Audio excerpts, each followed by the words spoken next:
This is Make It Plain. Make It Plain. MIP With Masamela Matfumo. Mark Thompson. Make It Plain. Get woke.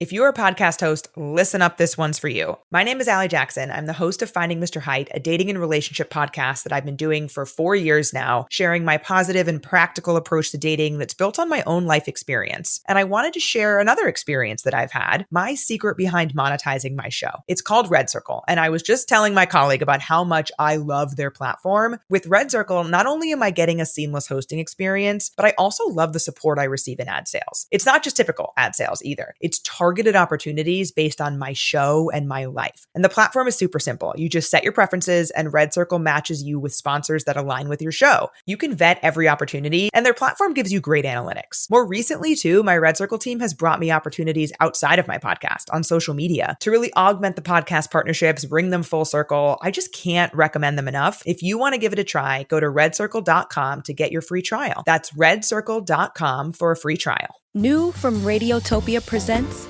Red for Revolution, an audio drama about Black love, queer romance, and liberation. Join Jasmine, an 18-year-old navigating her queer identity while learning about her grandmother's secret love affair. Through her discoveries, we're transported back to 1971 to witness two remarkable women embark on a romance that defies all conventions. Subscribe to Radiotopia Presents and listen to Red for Revolution wherever you get your podcasts. Ladies and gentlemen, you'll recall a few weeks ago, we spoke with the president of the NEA, Becky Pringle, and we always do well when we also hear from our sister organization, well, their sister organization when it comes to teachers. We've got the NEA, we've got the AFT, all doing great work.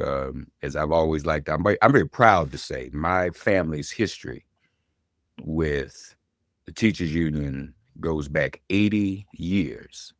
And having been a member myself, having been a teacher, having been a building rep, this is very important. And this is, as we've always said, really the foundation of democracy in this country. And we're going to get a little bit into that with our very special guests as we talk with AFT, the American Federation of Teachers. Happy to have with us our dear brother who is the Secretary Treasurer of AFT himself, our brother Fed Ingram, joining us from Florida. Hey, brother, good to see you. Been too long, man. How are you? Absolutely. How you doing, Reverend? I'm doing fantastic. Good. I'm glad you could join us today, man. I want to kind of start with what I said. For us, education really is the foundation of democracy because it was an education movement that began the civil rights movement that desegregated America.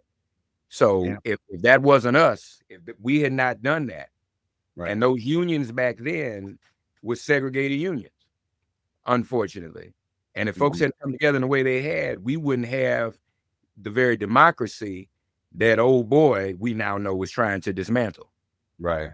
You're absolutely right. Listen, education in the Black community goes back as far back as before when, we came to this country. But when we came to this country, I want people to remember that it was illegal to teach people like you and me. It was illegal for us to go to school and read a book and understand the very Bible that we espouse to. Those kinds of things were kept away from us for a reason, because people wanted to press down on the marginalized and on the challenged folks in society. And they wanted to keep a particular amount of power. So transfer that over to the civil rights movement, transfer that into 2025. Why are they attacking K-12 education? Why they're attacking colleges and universities? It's the same playbook. If you can keep and condemn a folk from learning about their history, understanding the true scope and breadth of education, then you can keep a particular type of power in your society where you have the haves and the have-nots. And so we want to be, have an equitable society. And that's why Black folks have always believed in the power of education, the power of reading, power of understanding. I could go into detail with our HBCUs and all that, but I'm hoping we get into some more of that. Well, no, let's do that. Fed, let's go down, because part of what he's doing is chaos, is shock, it's overwhelming. Right. But talk to us about what you all are looking at AFT in terms of what Trump is targeting when it comes to education. Right. Well, his central playbook for the last 100 days has been to dismantle the Department of Education. And by dismantling the Department of Education, you do three things. One, you attack students with disabilities. 7.5 million students across this country rely on monies that come from the Department of Education. Two, there are 10 million students from working class families who would lose Pell Grants and subsidized loans. 85% of the students that are Black in this country depend on those Pell Grants. We don't know what the fall is going to look like next year with this whole dismantling of the Department of Education. It's a big question mark because this is the first time in 50 years that we've ever had to deal with this. And then lastly, 12 million students across 50 states will lose access to career and technical education programs designed to help them master skills and knowledge required for employment. So those are the things that we're really alerting the public that are critical in need, especially towards the Black community. Listen, the Department of Education was set up so that it can deal with the marginalized, deal with the challenged students, deal with our students who have these superpowers we call handicaps. And so we can understand how to educate them. And that is truly what makes our democracy different and our public schools different. We take anybody, we take everybody, because we believe that everybody's got a shot and a hope and should have an opportunity for public education. But when you start to do this, you start to roll back where we were pre-1954. Right. So let's break that down a little bit. Some of the things you mentioned affect those going to college, but for the things you mentioned, and let me start here. You mentioned those with disabilities. Yeah. What the civil rights movement did was secure civil rights, not only for African Americans, but for those. It paved the way for the Americans with Disabilities Act. Absolutely. ADA. So people need to understand, even some of y'all who voted for the man, right, Fed? They need to understand that when you attack civil rights in education at the elementary and secondary level, and you don't have a Department of Education to enforce that, we talking about some of y'all's kids. We talking about some of his voters' kids who have disabilities. Am I right? Absolutely. Absolutely. Listen, and we're not talking about, students that, have critical care disabilities. We're talking about students that may have a speech impediment. They need a speech language pathologist. We're talking about ASD, autistic spectrum disorder, where you may have somebody who just needs a counselor, who just needs some extra supports in the school. We're talking about students that I'm talking about students across the street who live from you, your grandkids, your nieces, your nephews. In some way, shape, or form, there are about 6 in 10 students that need some form of assistance in public schools that will be served by the Department of Education in one way or another. Yeah. That's very, very important, folks, to understand that. Now, when we talk about some of the other areas you mentioned and training at the elementary secondary level, we know that that's locally administered. Right. The Department of Education is there for enforcement and support and whatnot. What sense do you have, Fed, at the local level that these local school boards, local school administrations are going to resist the negative outcomes from whatever the Department of Education is going to do? And are you all working? Is the union working with local administrations to try to mitigate some of these matters? Yeah, well, we are through our local affiliates and through our state affiliates. We're absolutely. But education right now is going to depend on where you live, your demographics. It's going to depend on how much money you have in your state, the politics of the governor of your state, the politics of your superintendent, the politics of your mayor. Just depends on what your political structure is. They are completely politicizing our classrooms because they are decentralizing and defocusing the federal government. And that is where the Department of Education served as a hub for civil rights, served as a hub to say, hey, you, Florida or Texas or Arkansas or Nevada, wherever you are, we will release guidance and give you some understanding about what you should be doing. Whether you do it or not is a state issue. But now there is no North Star. There is nothing to say, this is going to be governors unleashed. This is going to be superintendents unleashed, because you can actually make your own decisions, which is not a bad thing, depending on where you live, depending on what your ideology is. If you're a poor person, if you're struggling, if you just lost your job and you're living in a challenged neighborhood, listen, we all know what happens to those schools. We know that, that there's money that is targeted towards other places. And what we used to say is across the railroad tracks, right? That, that we need the money to go to all communities. And that's where the Department of Education helped us to do that. But let me clear up one point. This whole career technical education is going to impact us in a way that we have not seen. What is career technical education?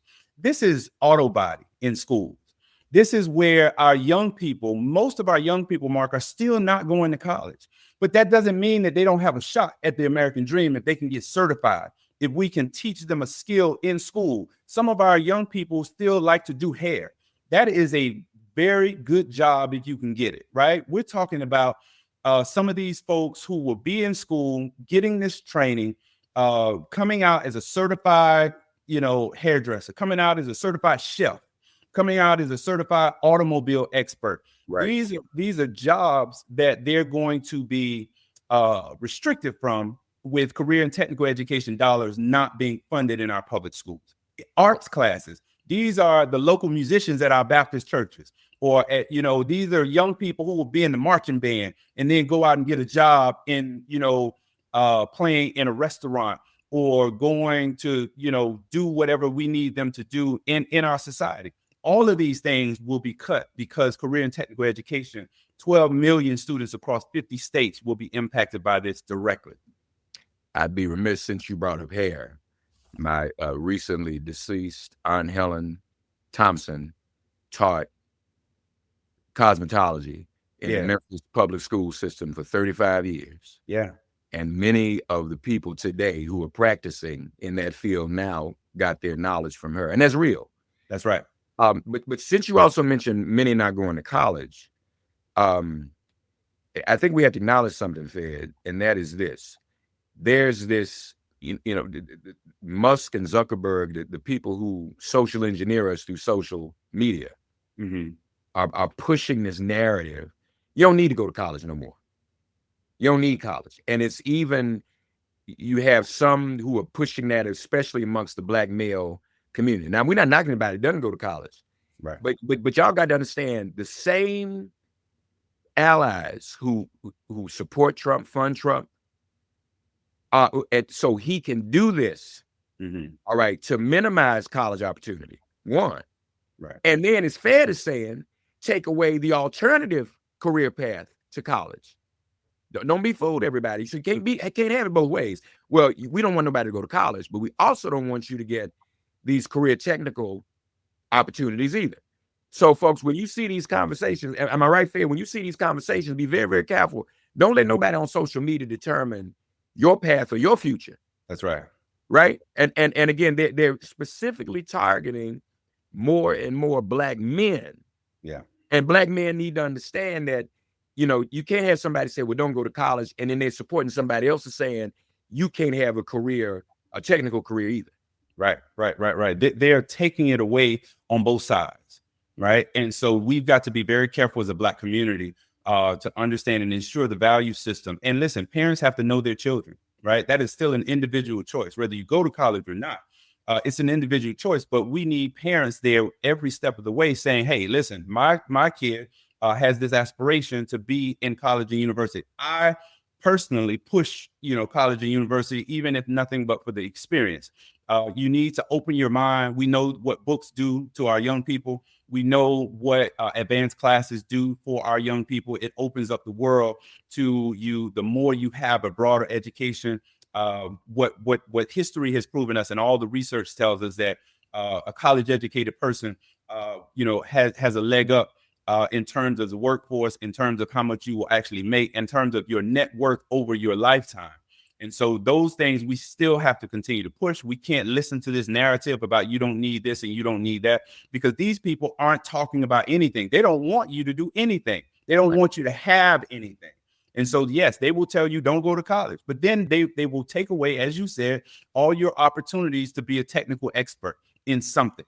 And then they won't even push the mindset that you can be an entrepreneur. You can start your own business. You can start your own website. You can do certain things. Donald Trump does not have an education plan at all. It is all subtraction. It's takeaway, and do the best that you can while you're out there. And all while he is giving this money that he's going to take away from the Department of Education and these other government entities, he's going to give that money in the tax break to his billionaire buddies. That's what's happening. This is the largest, I think, takeaway in modern history that we're going to see in this reconciliation bill when the budget comes out. And all of this money is coming directly out of people's pockets. So now, as far as the Department of Education is concerned, his plan is still to close it, isn't that? Absolutely. Now, he cannot unilaterally close it, but Reverend Mark, what he's doing is defunding it, right? He fired about 1,500 people. He is stifling the services. And so you can't actually fulfill the duties of the Department of Education. So he technically has not closed it. The Department of Education is still a functional place, but it's running on bare bones. They're not able to do the work that they were congressionally put in. So in 1980, the Carter administration said we would have a Department of Education, and Congress made that happen. Congress put it in place, and Congress actually has to take it out. Now, we don't know what Congress is going to do because they haven't passed anything yet. So yes, he is trying to close it, but close it by defunding it. Yeah. So what we haven't touched on though yet, Fed, you alluded to it, how the classroom is being politicized. Yeah. They also want to affect the content of education and take away true and real history, don't they? Yeah. Well, listen, I'm from Florida. We have a governor who said that slavery might have been good for Black folks. He literally said that, right? He said that there may have been some kind of internship program or some kind of skill that we took away that other folks gave us so that we can be better citizens in society. This is what the governor of Florida said. And so it is an outside playbook. These people are pushing this thing on a megaphone about whitewashing history, rewriting history, revisionist history, whatever you want to call it. They don't want us to learn about the rich history where we come from, who we are, our perseverance, and what we can do. And so our young people are having a hard time in school because they're closing libraries, they're banning books. We don't have as many librarians as we used to have. We don't have as many counselors, and we don't have the time to teach that because we're still teaching to a test every day. People forget about that in school, but that's one of the other status quo Republican kind of marching orders that we have in our public schools. We need the time on task to actually teach the truth to our students, and we still don't have that. Fed, what do we do? What instructions would you give to those listening and watching about how to mobilize? Yeah, so there's still a fight out there. Listen, this is not a defeatist conversation. This is a conversation to ignite a spark in folks. Don't let these folks use our children as collateral damage in their fight to get more power. We are fighting in the courts. As you can see, the courts are still holding in a sense where we have multiple lawsuits against the administration. Right now, we're getting injunctive orders. We're pursuing legal matters that way.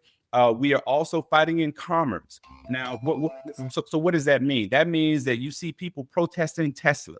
You see people out on the streets trying to make sure that they speak truth to power. You see people, get town hall meetings. Go to those meetings. Make sure that you're a part of something that really says the value system of Black folks and our Black children are going to be put front and center. And then lastly, it's the court of public opinion, right? We have to change the narrative. Our public schools are still valuable. Our public schools are still necessary. And that court of public opinion means that we have to not drink the water from, this administration. This administration will tell you that there's some negative things about our public schools. This administration will tell you that we've got to push our students to private schools or charter schools or parochial schools. And listen, nothing against charter schools, nothing against parochial schools, nothing against private schools, but the scale up. 90% of the children in America, including 95% of Black children, still attend our public schools. And so that is the system that we have. That's the system that we have to fix. That's the system that we have to fund. And we can't do it by going in reverse with our current administration. So we have to really get out there and fight on the streets.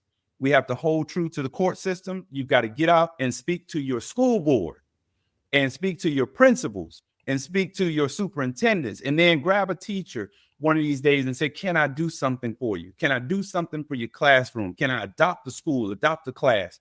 Those are the kinds of things that will help us in a small way moving forward, but everything is going to count and everything's going to help. And Fed, we've done that before, because a couple of years ago or 4 years ago, we saw what Moms for Liberty was doing, and then people mobilized and push Moms for Liberty. You don't hear about them anymore. So we've done this, right? Absolutely. Listen, we can win this. In fact, we have to win this. We have to win this because we have to leave a better space for our children than it was for us. That is our goal. That's our duty. And that's our responsibility as citizens. And we have always had that, my parents sacrificed so that I could go to college. I'm a first generation college student. Yes, and so I have sacrificed so that my young people are now second generation college students, but we still have a long ways to go. And as a people, we have come a long way, but there are still mountains to climb. And so this is our time in the race, Mark. This is our time with the baton to say, what are we going to do? And I'll end with this. People always say, you think back to the civil rights movement, and people say, what would I have done with batons and water hoses and dogs being snapped at me? People say, I wouldn't take that. I wouldn't do that. Well, this is your time right now, because this is the civil rights movement of the modern era. This is our Bull Connor time right now. What are you going to do? How are you going to face this? Because you don't have to wonder anymore what you would do in the civil rights movement, because we've got it right here. That's right. You're absolutely right. If you're a podcast host, listen up. This one's for you. My name is Allie Jackson. I'm the host of Finding Mr. Height, a dating and relationship podcast that I've been doing for 4 years now, sharing my positive and practical approach to dating that's built on my own life experience. And I wanted to share another experience that I've had, my secret behind monetizing my show. It's called Red Circle. And I was just telling my colleague about how much I love their platform. With Red Circle, not only am I getting a seamless hosting experience, but I also love the support I receive in ad sales. It's not just typical ad sales either. It's targeted opportunities based on my show and my life. And the platform is super simple. You just set your preferences and Red Circle matches you with sponsors that align with your show. You can vet every opportunity and their platform gives you great analytics. More recently too, my Red Circle team has brought me opportunities outside of my podcast on social media to really augment the podcast partnerships, bring them full circle. I just can't recommend them enough. If you want to give it a try, go to redcircle.com to get your free trial. That's redcircle.com for a free trial. Fed Ingram, folks, our dear friend. He is the Secretary Treasurer of the American Federation of Teachers, doing great work. Go to aft.org to find out more. And parents, stand with these teachers. Those are the best friends you can have. Those are the people who, when there's no budget and no money for supplies, they go and get it out of their pocket. That's what teachers do. And teachers that's not something they go to school to learn how to do. That's the nature of teaching. We leave our young people with our teachers for all day long while we're at work. And that's very important. So let's stand with them. They are the first line. They know what's going on in the classroom. They know what's going on in the schools. They know what's going on in the school systems. So if you want to know what's going on at your child's school and the school system, talk to those teachers. And let's stand for HBCUs. I almost forgot. So he releases this executive order, HBCUs, money. And when you look at it, it's a drop in the ocean. Yeah. Compared to what we got in the Biden administration. It's a Trojan horse, and it's not really real, especially with what you're saying. That you can't say, well, we're going to do some of HBCUs, and then we're going to do away with Pell Grants and other things, right? Right. Absolutely. It's smoke and mirrors, right? He wanted to do something politically, to say he was doing something for our HBCUs. The Biden administration gave direct funding, $17 billion, one of the biggest infusions of our HBCUs that we've seen in history. And the Trump administration, no new commitment to funding. This executive order, $0 in the executive order. It revokes the equity-centered goals that we had in the Biden administration. And so it tries to replace it with innovation and competitiveness. And so they don't want anything that's referencing diversity, equity, and inclusion. So they took that out, and then they put in innovation and competitiveness. And then what this does is seek to expand the public-private partnerships, which we're all for. But there's a thin line between what HBCUs have to do to get these public-private partnerships. We don't want our schools selling their souls to some company, some philanthropist, some person that's going to give millions of dollars and say, now you have to do this, or now you have to do that. And so if our HBCUs are so reliant on those private partnerships, then we could potentially compromise who we are as HBCU graduates, as HBCU supporters. And so we don't want to do that. We have to watch that fine line and protect our presidents of those universities, as well as protect our students and our professors who work at those universities. Absolutely. All of this is very, very important. Again, folks, we invite you to go to aft.org to find out more. And we appreciate our brother as well. And this is an HBCU grad himself, Bethune-Cookman. Amen. Amen. So we do appreciate our dear brother and all that he does. Fed Ingram, folks, AFT, American Federation of Teachers, Secretary Treasurer. Fed, we got to do this more often, man, and let's keep mobilizing people, okay? Will do. Thank you, sir. Peace and power. Right. Peace and power to you too, my brother. Thanks for getting woke and listening to Make It Plain. As always, perform an act of kindness on behalf of an elder or young person. Write a letter to a sister brother who just so happens to find her or himself incarcerated. Offer libations to the ancestors upon whose sturdy shoulders we all now stand. And above all, give thanks to the God of your understanding by whatever name you call her and him. All God asks of us is that we give each other love. Thanks for giving MIP love.